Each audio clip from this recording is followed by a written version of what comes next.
મિત્રો નમસ્કાર, જય હિન્દ. ફર્સ્ટ ઓફ ઓલ, જે હું ડેઈલી 10 વાગે લાઈવ આવતો હતો એ હવે બંધ કર્યું છે અને એ બધી જ ઇન્ફોર્મેશન તમને રેકોર્ડિંગથી આપીશ. કારણ કે ડેઈલી લાઈવ થવું મારા માટે પોસિબલ નહોતું. કન્સિસ્ટન્સી ઇમ્પોર્ટન્ટ હોય અને સમાજમાં રહીએ છીએ તો એવા અનએવોઇડેબલ કારણો આવી જતા કે હું કન્સિસ્ટન્સી રાખી શકતો નહોતો. એટલે આજથી મેં રેકોર્ડિંગ ચાલુ કર્યું છે, પણ રેકોર્ડિંગમાં તમને બધી જ ઇન્ફોર્મેશન હું પ્રોપર પૂરી પાડીશ. દોસ્તો, લાસ્ટ લાઈવ સિઝનમાં આપણે જોયું હતું કે રિટાયરમેન્ટ પ્લાનિંગ કેવી રીતે થાય છે એના વિશે પ્રોપર આપણે સમજ્યા હતા. અને આપણે એમાં જાણ્યું હતું કે પેસિવ ઇન્કમનું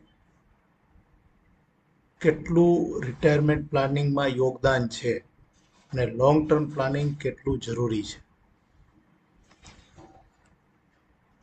ઘણા લોકો પૈસા કમાઈ લે છે, પણ રોંગ ઇન્વેસ્ટમેન્ટને કારણે વર્ષોની મહેનત ગુમાવી દે છે. દોસ્તો મિત્રો, એક પાવરફુલ સવાલ છે.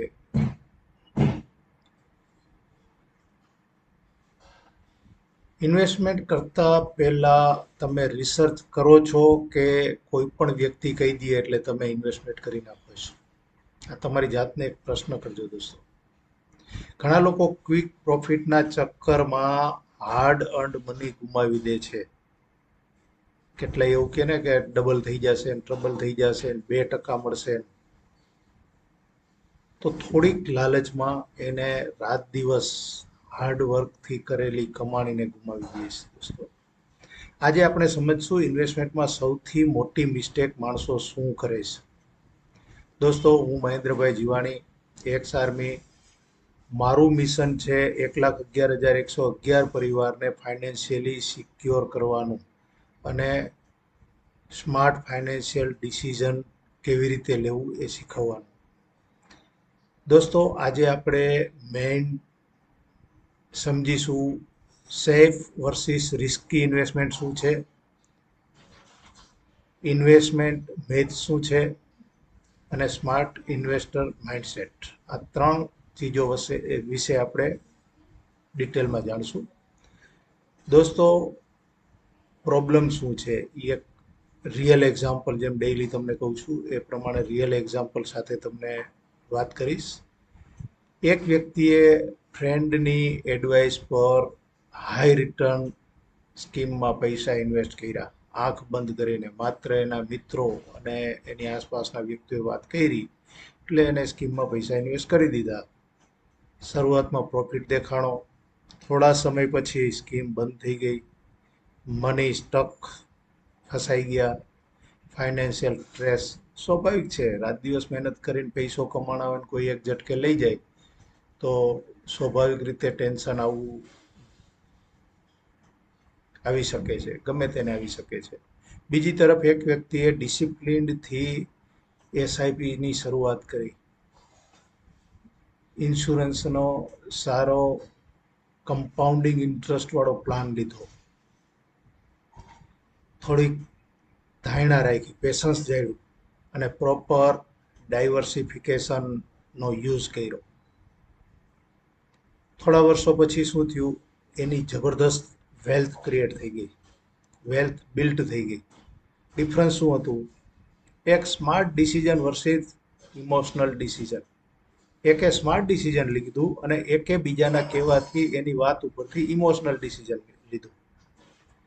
એટલે દોસ્તો, તમારું ડિસિઝન બહુ ઇમ્પોર્ટન્ટ છે, નોલેજ બહુ ઇમ્પોર્ટન્ટ છે. એટલે લાઈફમાં જરૂરી એટલું નોલેજ રાખો, આખી દુનિયાનું નોલેજ રાખવાની જરૂર નથી, પણ તમારા પૈસાને તમે પ્રોપરલી ઇન્વેસ્ટ કરી શકો, સેવ કરી શકો એટલું નોલેજ તો રાખવું જ જોઈએ ને મિત્રો. મોટી મિસ્ટેક માણસો શું કરે છે, લોકો શું કરે છે, યાદ રાખજો દોસ્તો, હું તમને આ ખાસ પોઈન્ટ્સ કહું છું. એક તો ક્વિક રીચ મેન્ટાલિટી, જલ્દીથી પૈસાવાળું થવું છે.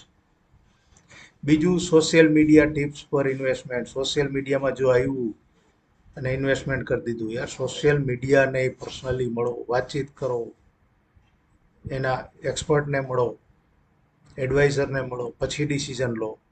રિસ્ક સમજ્યા વગર એમાં રોકાણ પછી કેટલું રિસ્ક હશે એ સમજ્યા નથી. ઓલ મની એક જ જગ્યાએ ઇન્વેસ્ટ, બધા પૈસા સેવિંગ કરેલા હતા એક જગ્યાએ ઇન્વેસ્ટમેન્ટ કરી દીધા. હવે એક જગ્યાએ ઇન્વેસ્ટમેન્ટમાં શું પ્રોબ્લેમ આવે? ભગવાન ના કરે કાંઈ ઇસ્યુ આવ્યો તો એક સાથે તમારા પૈસા બધા ડૂબી જાય છે. અને જો તમે એનું ડાયવર્ટિફિકેશન કરેલું છે, અલગ અલગ જગ્યાએ થોડું થોડું કરેલું છે, તો તમને એક સાથે ઝટકો લાગતો નથી. રિઝલ્ટ શું થાય આવું કરવાથી? બધાની પહેલાં તો સ્ટ્રેસ આવે, ટેન્શન આવે. આ બાય ડિફોલ્ટ છે. ગમે એની સાથે કોઈ પણ નબળી વસ્તુ થાય એટલે સ્ટ્રેસ તો આવે જ. એટલે આ તો બહુ મોટી વાત કહેવાય, કારણ કે રાત દિવસ મહેનત કરીને પૈસા ભેગા કર્યા હોય અને આવું થાય એટલે સ્ટ્રેસ આવે. બીજું, નુકસાન જાય, લોસ જાય. ત્રીજું, ઇન્વેસ્ટથી ડર લાગે, પછી તમે બીજી વાર ઇન્વેસ્ટમેન્ટ કરવાથી પણ ડરો. સાપનો કરડેલો દોરડાથી બી, એના જેવું છે. સૌથી મોટી મિસ્ટેક શું છે?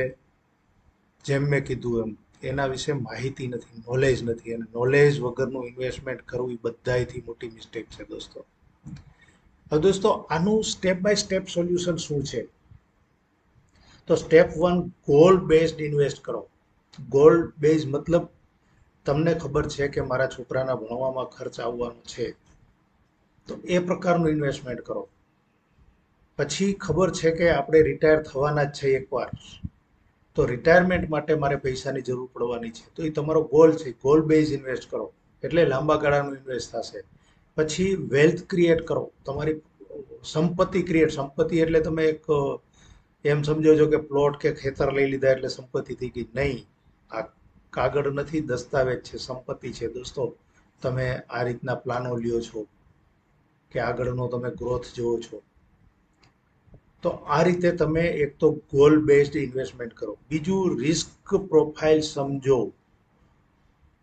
તમે જે વસ્તુ રોકાણ કરવા જાઓ છો એ રોકાણમાં રિસ્ક કેટલો છે એને પહેલા સમજો. તમે જે વસ્તુ કરો છો એમાં એક ખાસ બહુ મોટી વસ્તુ છે. સ્ટેપ 3, ડાયવર્ટિફિકેશન કરો. જેમ મેં તમને કીધું કે બધા જ પૈસા એક જગ્યાએ રોકાણ કરવામાં. જેમ all eggs don't keep in a same basket. એક બાસ્કેટમાં બધા ઈંડા મૂક્યા હોય તો બાસ્કેટ પડી જાય તો બધા ઈંડા ફૂટી જાય છે. એટલે 2-3 બાસ્કેટમાં ઈંડા રાખો, જેથી કરીને એક બાસ્કેટ પડી પણ જાય તો કાંઈ ચિંતા નહીં. એ રીતે તમે ડાયવર્ટિફિકેશન કરો. થોડાક પૈસા તમે એસઆઈપીમાં, થોડાક mutual fund, emergency fund, insurance, આવી રીતે એનું ડાયવર્ટિફિકેશન કરી દો. એટલે રિસ્ક રિડ્યુસ થઈ જશે. બધાના રિસ્ક અલગ અલગ છે. પહેલાં તો બધાના રિસ્ક જાણો, પણ આ કરશો તો શું થશે? એક તમારો રિસ્ક રિડ્યુસ થઈ જશે, ઓછો થઈ જશે. પછી સ્ટેપ 4, લોંગ ટર્મ ઇન્વેસ્ટમેન્ટમાં જાઓ. રાતોરાત કરોડપતિ બનવાના સપના ના જોવો. લોંગ ટર્મ ઇન્વેસ્ટમેન્ટ માટે જાઓ. અને ઇમોશનલ પેનિક નહીં થવાનું. માર્કેટ અપડાઉન થાય એ જરૂરી છે, થવાનું છે, પણ એનાથી ટેન્શનમાં નહીં આવવાનું. તમે લોંગ ટર્મ ઇન્વેસ્ટમેન્ટ કર્યું હશે તો તમને કોઈ દિવસ નુકસાન નહીં જાય. માર્કેટમાં મેં જે સર્વે કર્યું એ પ્રમાણે 10 વર્ષમાં માર્કેટ અપ જ ગયું છે. સપોઝ કરો તમે 10 વર્ષના ગાળા માટે કોઈ ઇન્વેસ્ટમેન્ટ કર્યું છે, તો તમે કોઈ દિવસ લોસમાં નથી જવાના. કદાચ માર્કેટ પડ્યું હોય તો ટેમ્પરરી 1-2 વર્ષ થોડુંક એનું, મેક્સિમમ વર્ષથી વધારે આજ સુધી બન્યું જ નથી. તૂટ્યું હોય તો વર્ષમાં લગભગ લેવલ લઈ લે છે, વધીને 2 વર્ષ. પણ 10 વર્ષ ક્યાંય નથી લાગતા. 10 વર્ષમાં તો 2-3 ગણું આગળ વહી ગયું, કે 10 ગણું પણ વહી ગયું એવું બની શકે છે. એટલે લોંગ ટર્મમાં ઇન્વેસ્ટ કરો. પેનિક ન લ્યો, દુઃખી ન થાવ, પણ પેશન્સ રાખો. હવે આ બધું જો તમે પ્રોપર કરો છો, 5મું સ્ટેપ છે કે ફાઇનાન્શિયલ એજ્યુકેશન લો, એના વિશે જાણકારી લ્યો. જાણકારી લીધા પછી જ ઇન્વેસ્ટમેન્ટ કરો. જાણકારી બહુ જરૂરી છે, આ ખાસ ઇમ્પોર્ટન્ટ યાદ રાખવાનું. હવે જો આ બધું તમે પ્રોપર કરો છો, 5 સ્ટેપ પ્રમાણે તમે કામ કરો છો, તો એના બેનિફિટ શું થાય છે? એક તો સ્માર્ટ ઇન્વેસ્ટમેન્ટ તમારું બને છે. સ્માર્ટ ઇન્વેસ્ટમેન્ટ થાય એટલે સ્વાભાવિક છે ફાયદા તો થવાના જ છે. તમારું વેલ્થ ગ્રોથ, અણધાર્યું થાય છે. તમે પણ વિચાર્યું ના હોય એટલું તમારું વેલ્થ ગ્રો થાય છે. એનું ગ્રોથ એટલું થઈ જાય છે. પછી ફાઇનાન્શિયલ કોન્ફિડન્સ વધે છે. તમને પૈસાકીય ચિંતા નથી રહેતી. તમારો ઓટોમેટિક કોન્ફિડન્સ વધે છે. માર્કેટમાં પણ તમને જોવાવાળા વ્યક્તિ અલગ નજરથી જોશે. બેટર ફ્યુચર પ્લાનિંગ તમે કરી શકો છો. ભવિષ્યના પરિવારનું પ્લાનિંગ, તમારું પ્લાનિંગ, છોકરાઓનું પ્લાનિંગ તમે બેટર કરી શકો છો. પછી એમાં તમારે પેસિવ ઇન્કમ થવાની પોસિબિલિટી ઘણી વધી જાય છે. ઓપોર્ચ્યુનિટી વધી જાય છે. થાય જ છે. પેસિવ ઇન્કમ તમે સૂતા હોય તો એ વધવાના જ છે. તમે આ રીતનું સ્માર્ટ પ્લાનિંગ કર્યું છે તો પૈસા પૈડા પૈડા વધ્યા રાખશે. અને તમારો પૈસો ખાસ કરીને તમારા માટે કામ કરવાનું ચાલુ કરશે, જે બહુ ઇમ્પોર્ટન્ટ છે. જે પૈસાવાળા, જે રીચ માઇન્ડસેટવાળા માણસો આ કામ કરતા હોય છે. દોસ્તો, ઇન્વેસ્ટમેન્ટ માત્ર પૈસા વધારવા માટે નથી, તે તમારા પરિવારના સપનાઓ સિક્યોર કરવા માટે છે. રોંગ ડિસિઝન ફ્યુચરને હર્ટ કરી દે છે, હર્ટ કરી શકે છે. સ્માર્ટ ઇન્વેસ્ટમેન્ટ ફ્યુચરને સ્ટ્રોંગ બનાવી શકે છે. દોસ્તો, ખાસ યાદ રાખજો.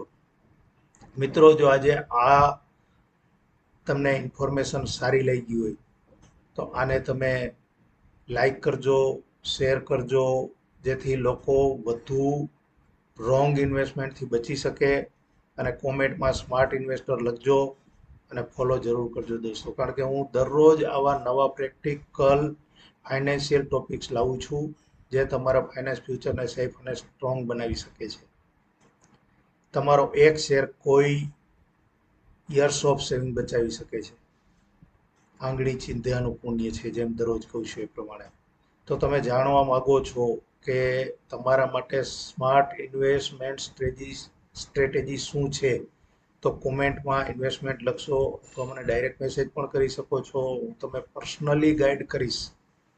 મારી પાસે જે આવે છે એને હું પર્સનલી સમજાવું છું, સેટિસ્ફાઈ થઈને જાય છે. હું કોઈને ઇન્વેસ્ટમેન્ટ નથી કરાવતો, એને સમજાવું છું. ઇન્વેસ્ટમેન્ટ એ પોતે કરે છે એની સમજમાં આવે ત્યારે. અને એ ક્યાંથી કરે છે એ પોતે ડિસાઈડ કરે છે, મારી પાસેથી કરે છે કે બીજા પાસેથી કરે છે. દોસ્તો, ઘણા લોકો કમાણી કરે છે પણ ફાઇનાન્શિયલ ફ્રીડમ સુધી પહોંચી શકતા નથી, કારણ કે પેસિવ ઇન્કમ બનાવ્યું જ નથી હોતું. એટલે દોસ્તો, કાલે આપણે જાણીશું પેસિવ ઇન્કમ વર્સિસ પૈસા તમારા માટે કામ કેવી રીતે કરે. એક દિવસ કામ બંધ થાય તો પણ ઇન્કમ કેવી રીતે ચાલુ રહે. એમાં આપણે કાલે મેઇન સબ્જેક્ટો લેશું: passive income ideas, money system creation અને ફાઇનાન્શિયલ ફ્રીડમ માઇન્ડસેટ. આ 3 વિષય ઉપર આપણે પ્રોપર ડિસ્કશન કરશું. આભાર મિત્રો. લાઇક, શેર, કોમેન્ટ, ફોલો કરવાનું ના ભૂલતા, કારણ કે smart investment is equal to strong future. Investment return કરતાં પણ વધારે મહત્વનું છે. તમારું મની સેફ રાખવું એ તમારી જવાબદારી છે. દોસ્તો, તમે ઇન્વેસ્ટમેન્ટ કરો છો કે માત્ર રિસ્ક જ લ્યો છો, તમારી જાતને પ્રશ્ન પૂછજો. Thank you. ભારત માતા કી જય.